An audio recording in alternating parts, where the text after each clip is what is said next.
아직까지도 이 고향 가셨다가 오지 못한 분들이 계신 것 같아요.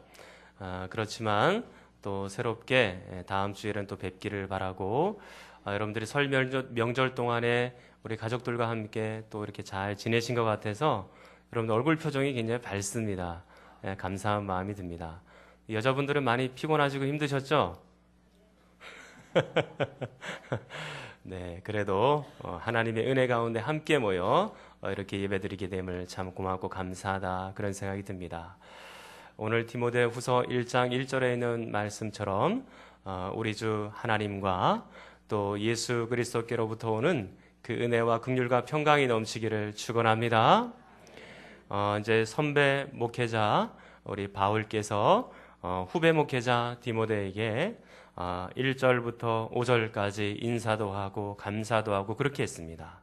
그렇게 하고 나서 6절부터 디모데야, 너는 이런 목회자가 되었으면 좋겠다. 그리고 너는 이런 목회를 좀 했으면 좋겠다 라고 간곡한 부탁을 하고 있죠. 그게 6절에 나타나 있는데요.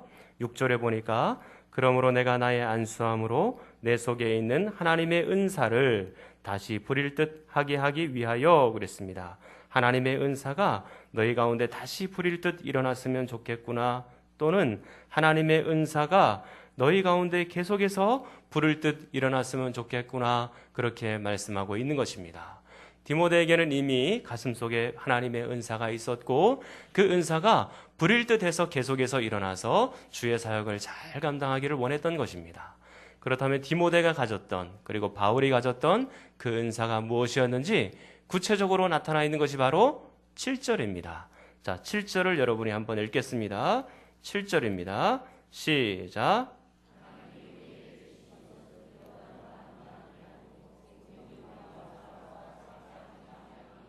아멘. 세 가지 은사가 있었다 말씀을 드렸죠.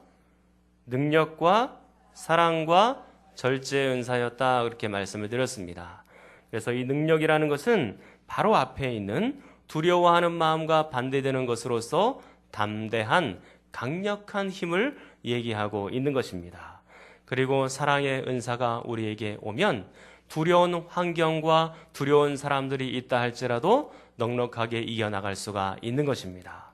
그리고 절제라는 은사는 우리가 억지로 견디고 참아내는 것이 아니라 성령께서 오셔서 자연스럽게 절제가 되고 참아지는 그런 상태를 의미한다 말씀을 드렸습니다.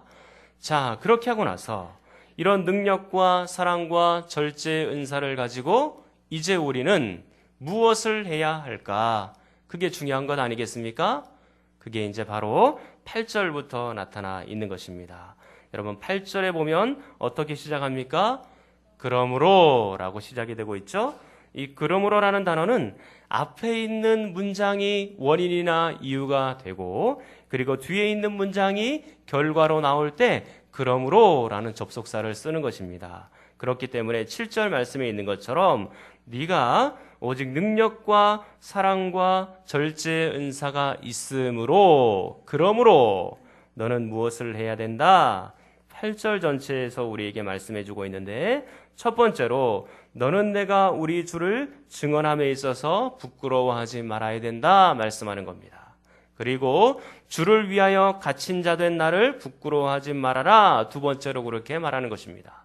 바울은 지금 감옥 안에 있거든요. 그러니까 주님을 위하여 복음을 전하다 감옥에 갇힌 자 된 나를 부끄러워할 필요가 없다, 그렇게 말하는 것이고, 그리고 마지막 세 번째로는 끝부분에 보시면 복음과 함께 고난을 받으라, 이 모든 은사를 가지고 이렇게 세 가지 일을 했으면 좋겠구나 말씀하고 있는 것입니다.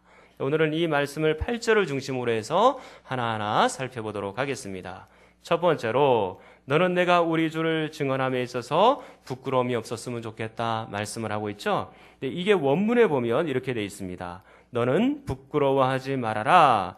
너는 내가 우리 주를 증언함과 또는 우리 주를 위하여 갇힌 자 된 나를, 그렇게 되어 있습니다. 그러니까 부끄러워하지 말아야 될 것이 우리 주를 증언하는 것을 부끄러워하지 말아야 되고, 또한 주를 위하여 갇힌 자 된 바울을 부끄러워하지 말아야 된다, 그렇게 말하고 있는 것입니다.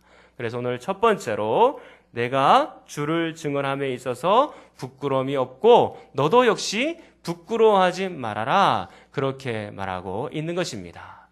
우리가 사실 복음 안에서는요, 이게 인간의 이성을 뛰어넘는 것들이 굉장히 많습니다. 예수 그리스도께서 이 땅에 탄생하실 때 남자를 알지 못하는 동정녀 마리아에서 몸에서 탄생하셨다는 사실, 그리고 예수님께서 이 지상에 계시는 동안 수많은 기적을 일으키셨다는 사실, 가령 예를 들어서 예수님이 물 위를 걸어가셨다. 그리고 보리떡 5개와 물고기 2마리를 가지고 5,000명을 먹이셨다. 그리고 죽은 사람들을 다시 살리셨다. 이런 기적들에 관한 사실들. 그리고 예수님은 하나님이신데 그 하나님이 십자가에서 달려서 죽으셨다라는 사실, 그리고 그 온전한 사람 예수 그리스도께서 3일 만에 부활하셨다는 사실, 그리고 그 예수님이 승천하여서 지금은 하나님 보좌 우편에 앉아 계시고 언젠가는 다시 재림하실 것이라는 사실, 이 모든 것들에 대해서 우리는 믿음으로 다 받아들이기 때문에 이해가 가능하지만 불신자들이 바라볼 때는 도무지 이해하지 못하는 것 투성인 겁니다. 그래서 안 믿는 사람들은 이 모든 복음에 대하여, 주님을 증언하는 일에 대하여 어떻게 생각하고 있는지를 한번 찾아보겠습니다. 고린도전서 1장으로 한번 가봅니다. 고린도전서 1장입니다. 고린도전서 1장 23절, 신약성경 263면입니다. 화면에도 나와 있고요. 자, 고린도전서 1장 23절입니다. 263면. 자, 23절 한번 읽겠습니다. 시작.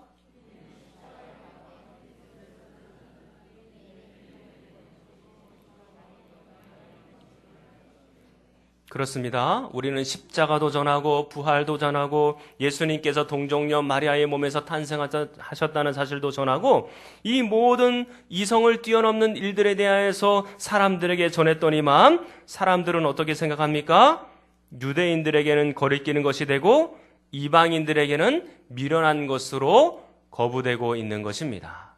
이것은 너무 미련한 것이고 비과학적이고 비이성적이고 비합리적인 것이다. 우리는 그것을 받아들일 수 없다. 그렇게 말하는 것입니다. 그렇기 때문에 우리도 언젠가 복음을 증거할 때 가끔씩 움찔할 때가 있고, 가끔씩 이 사람들이 너무나 야멸차게 우리를 대하고 눈도 마주치지 않기 때문에 약간 우리가 부끄러움을 느낄 수도 있습니다. 그러나 오히려 바울은요, 한 번도 예수 그리스도를 증언함에 있어서 부끄러움을 느꼈다라고 말한 적이 없었습니다. 오히려 바울은 이렇게 얘기를 합니다. 자, 1장 18절입니다. 고린도전서 1장 18절. 고린도전서 1장 18절을 한 번 더 읽겠습니다. 시작.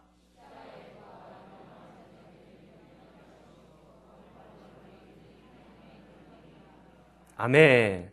세상 사람들한테는 그 십자가가, 그리고 동정녀 마리아의 몸에서 탄생하셨다는 그 모든 사실, 그 기적에 관한 사실들이 세상 사람들에게는 비과학적이고 비합리적으로 보일 것입니다.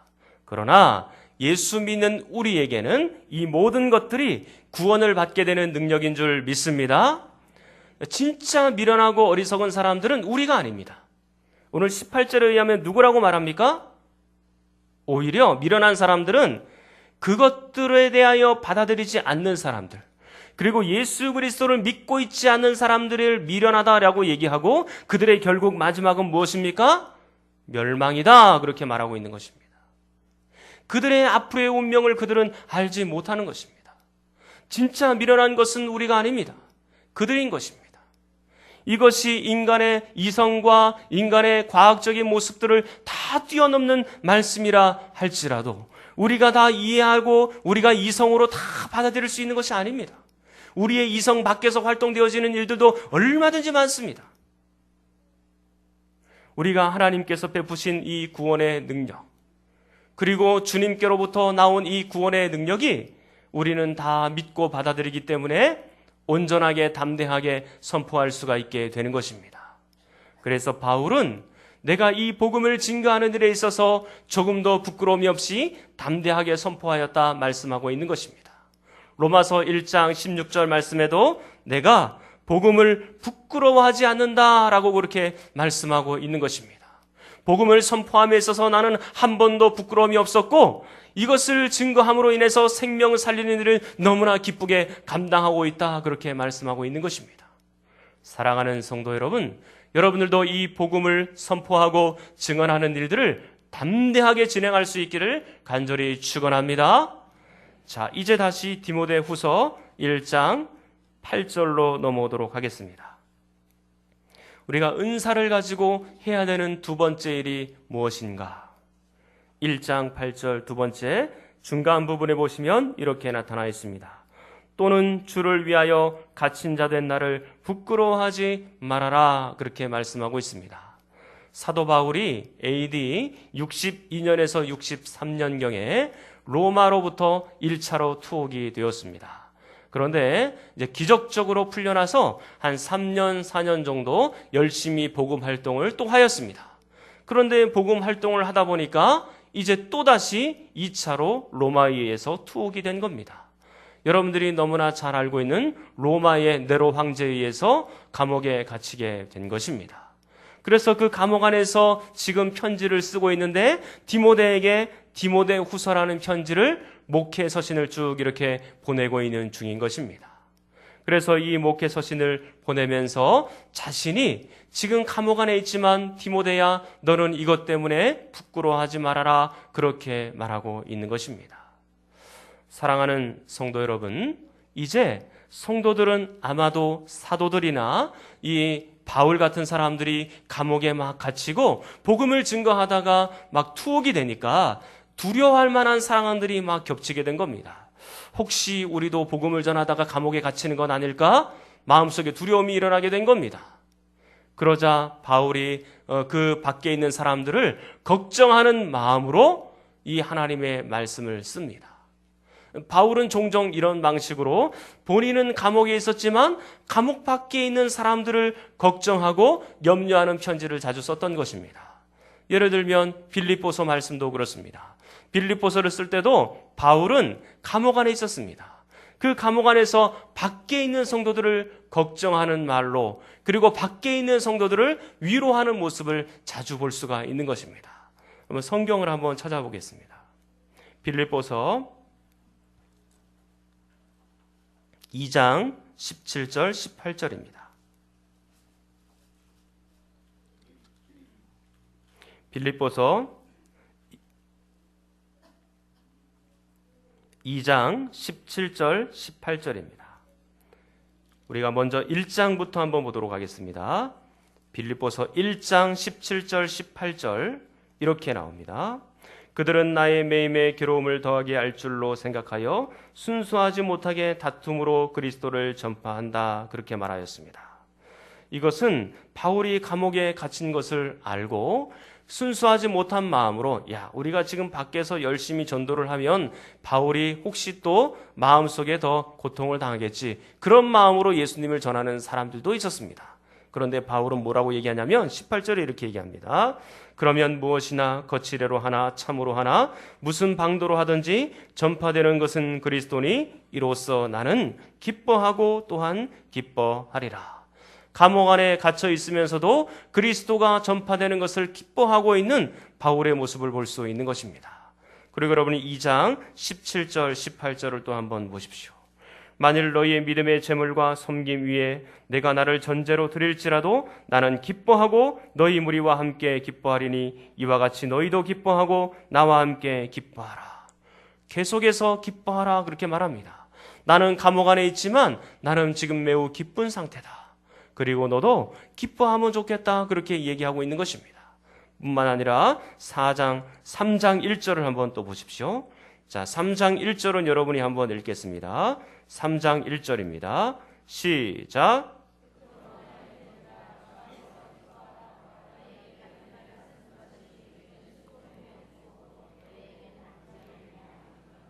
그렇습니다. 지금 또 기뻐하라고 말하고 있는 것입니다. 뿐만 아니라 4장 4절을 또 보십시오.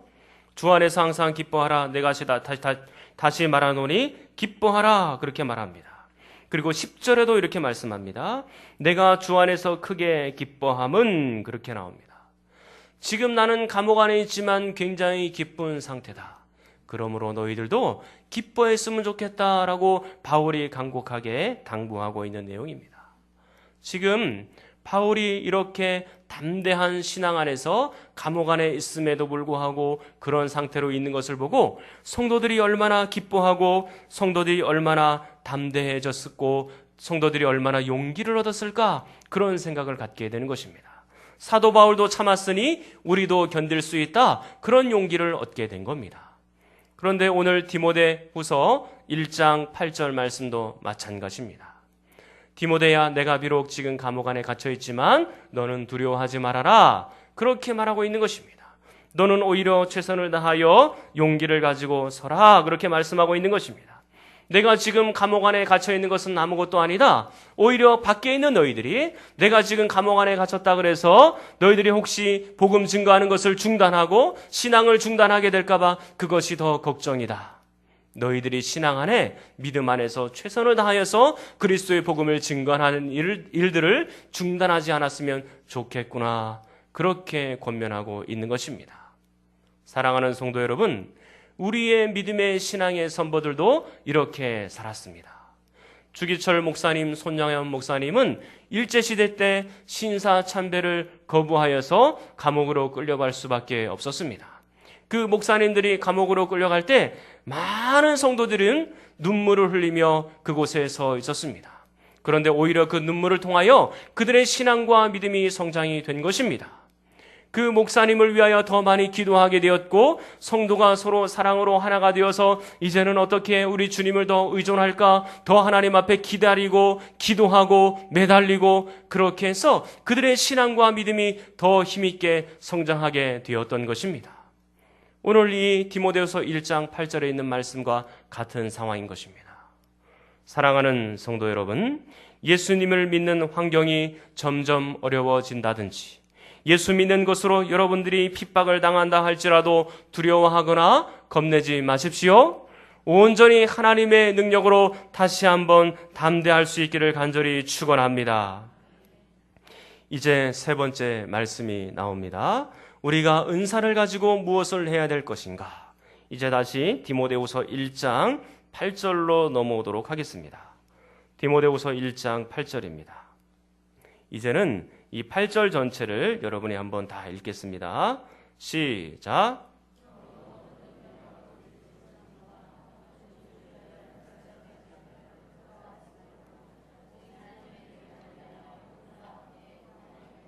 아멘. 맨 마지막에 복음과 함께 고난을 받으라 그랬습니다. 이 고난이라는 것은요, 우리가 잘못해서 겪는 고난을 얘기하는 것이 아닙니다. 이 고난은 그리스도 때문에, 복음 때문에 하나님의 말씀대로 살아가다가 겪는 고난을 의미하고 있는 것입니다. 제가 네로에 대하여서 다시 한번 말씀을 드려야 될 것 같습니다. 로마 황제 네로 시대에, 그러니까 AD 64년경에 로마 시대 전역에 큰 화재가 일어났습니다. 그래서 많은 사람들이 인명의 손실을 입게 되었고 로마 시내 전역이 이 잿더미로 변한 사건이 있었습니다. 이게 누가 불을 질렀는지 알 수는 없습니다. 어떤 사람들은 로마 황제 네로가 불을 질렀다 얘기하기도 하고 또 어떤 사람들은 자연적으로 발화가 되었다라고 그렇게 얘기하는 사람들도 있습니다. 그러나 어떤 방식으로 불이 났는지 알 수는 없지만 분명한 것은 이 길을 기점으로 해서 기독교인들이 엄청난 핍박을 받기 시작했다라는 것 사실입니다. 이제 범인을 잡을 수가 없으니까 누군가 희생양이 필요한데 정치적인 희생양으로 기독교인들이 지목이 된 겁니다. 그래서 네로는 그 기독교인들을 붙잡아다가 문초와 핍박을 가하기 시작했던 것입니다. 그래서 이 모든 사실에 대하여 이 네로 당시에 함께 살았던 타키투스라는 역사학자가 있습니다. 이분은 정치인이기도 하고요. 그 당시에는 많은 사람들에게 존경을 받기도 했습니다. 물론 이 사람은 로마 사람인지라 이 기독교인들을 굉장히 혐오하고 싫어했던 사람입니다. 그러니까 그가 역사를 쓴 것에 있어서는 기독교인에 대해서 비호하거나 옹호할 필요가 없는 거죠. 그래서 객관적으로 기독교인들에 대해서 쓸 수 있었을 텐데 그 역사가가 이렇게 기록을 해놓은 것입니다. 제가 한번 읽어드리겠습니다.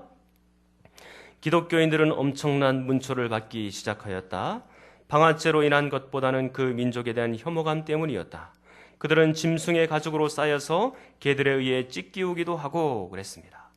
여러분, 이 개들이 사람에게는 잘 달려들지 않으니까 기독교인들 위에다가 짐승의 가죽을 입힌 겁니다. 그리고 그 개들을 막 달려보내게 해서 이 기독교인들이 개들의 이에 처절하게 그렇게 찢김을 받고 그렇게 순교를 당하게 된 겁니다. 그리고 십자가에 못 박히기도 하였다 그랬습니다. 죽을 때까지 십자가에 못 박아 놓는 것입니다. 진과 피가 다 빠져서 로마의 사형 방법 중에 가장 잔인한 방법이 바로 십자가의 사형입니다. 예수님도 이렇게 돌아가시지 않았습니까? 사람들을 이렇게 죽인 것입니다. 또한 혹은 화형되는 이들은 해진 후 밤을 밝히는 일에 이용되기도 하였다. 이것이 어떤 장면이냐면 이제 네로의 정원 앞에 예수 믿는 사람들을 다 기둥에 묶어놓고 사람에게 기름을 뿌립니다. 그리고 살아있는 사람에게 그냥 불을 붙이는 겁니다. 그래서 불이 활활 타오르도록 밤새도록 그렇게 둔 겁니다. 네로는 그 광경을 위해 자신의 정원을 개방하고 자신은 기수의 복장을 하고 사람들과 어울리거나 아니면 마차를 몰고 다녔고 그동안 서커스 쇼가 공연이 되었다 그랬습니다. 여러분, 예수 믿는 사람들이 얼마나 큰 환난과 고통을 당한지 아시겠습니까? 이 네로로부터 시작을 해서 무려 250년 이상을 로마 황제들에 의해서 기독교인들이 핍박을 받게 된 겁니다. 지금 복음과 함께 고난을 받으라, 이거는 실제적인 거예요. 예수 그리스도를 믿게 되면 생명이 위태롭습니다. 목숨이 왔다 갔다 하는 그런 상황입니다. 예수 그리스도를 믿으면 자기의 생명조차 내놓으면서 이 예수 그리스도를 따르고 있는 거예요. 우리는 지금 얼마나 평안하게 예수 믿고 있습니까? 이 대한민국 땅 안에 태어나서 누가 우리 예수 믿는다고 돌을 던지는 사람이 있습니까? 우리를 죽이러 오는 사람들이 있습니까? 얼마나 평안하게 우리 예수 믿고 있나요? 그러므로 우리의 시각을 바꿔야 됩니다. 예수 믿으면 복 받는다. 예수 믿으면 성공한다. 예수 믿으면 만사 형통이다. 예수 믿으면 대학교에 합격한다. 예수 믿으면 뭐가 좋다. 예수 믿으면 이렇게 된다.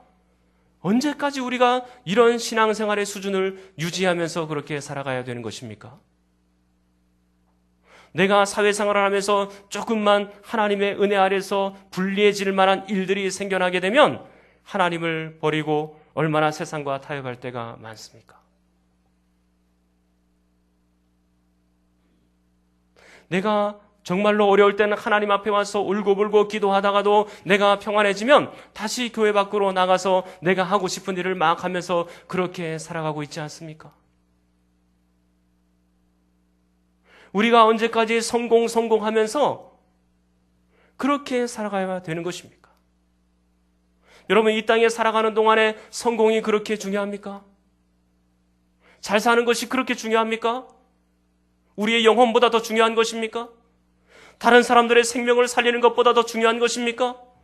예수 그리스도보다 더 중요한 것입니까?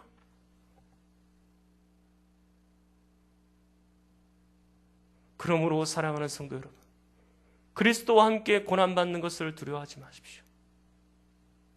그리스도와 함께 고난받기를 자청하는 여러분들이 되기를 바랍니다. 우리가 너무 성공 그렇게만 얘기할 이유가 없습니다.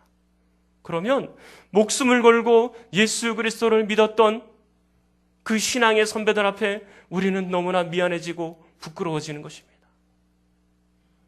그리스도인들이 고난을 받는 것은 당연한 거예요. 하나님의 말씀대로 살아가는데 어찌 고난이 없을 수가 있겠습니까? 주의 말씀대로 정직하게 살아가려고 하는데 어찌 우리 앞에 방해물이 없고 박해하는 사람들이 없고 핍박하는 사람들이 없을 수가 있습니까? 오히려 핍박이 없는 것이 더 이상한 것입니다. 그러므로 사랑하는 성도 여러분, 우리 신앙의 선배들은 죽음조차도, 사도 바울은 참수를 당했어요. 결국엔 옥에서 풀려나지 못하고 네로에서 참수를 당했습니다. 목이 잘렸다는 얘기입니다.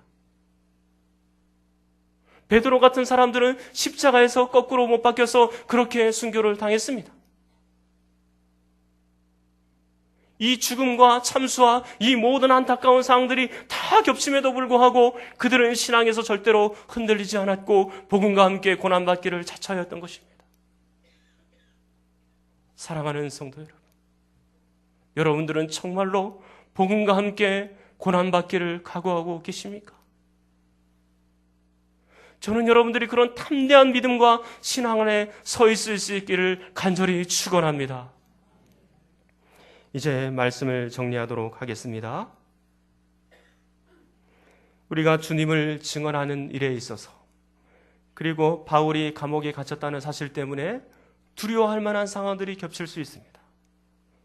그리고 복음과 함께 고난을 받는다는 것은 우리가 너무나 두렵고 떨리는 것입니다. 우리는 너무나 연약하고 부족하기 때문에 고난을 만나면 숨고 싶고 피하고 싶고 도망가고 싶은 것이 사실입니다. 그러나 사랑하는 성도 여러분, 복음과 함께 고난을 받으라 그 앞에 수식되고 있는 말이 무엇입니까? 오직 하나님의 능력을 따라 그랬습니다. 오직 하나님의 능력을 따라. 오직 하나님의 능력을 따라. 나는 어린아이같이 연약하고 부족하지만 오직 하나님의 능력이 우리에게 임하게 된다면 이 모든 고난에 대하여서 충분히 맞서 싸우게 될 힘과 능력이 생길 줄 믿습니다. 그리고 마침내 우리가 승리하게 될 줄 믿습니다. 여러분들이 그 모든 연약함들을 다 벗어버리고 이제는 담대한 신앙으로 복음과 함께 고난받는 여러분이 되기를 간절히 축원합니다. 우리 시간에 통성으로 함께 기도하겠습니다. 하나님 아버지, 우리가 이 대한민국 땅 위에서 얼마나 편하게 예수 믿으며 사는지 모릅니다. 그런데도 우리는 날마다 불평하였습니다. 내 생활에서 일어나는 작은 일들 때문에 어린아이처럼 짜증내고 하나님을 원망하였습니다. 작은 핍박에도 숨고 도망쳤습니다. 우리도 신앙의 선배들처럼 믿음의 그릇이 커지게 하여 주시옵소서. 목숨을 내놓고 예수 믿었던 분들처럼 담대한 신앙을 갖게 하여 주시옵소서. 복음을 부끄러워하지 않고 복음과 함께 고난을 담대하게 받아들이는 성도들이 되게 하여 주시옵소서. 주여 한번 부르짖고 기도합니다.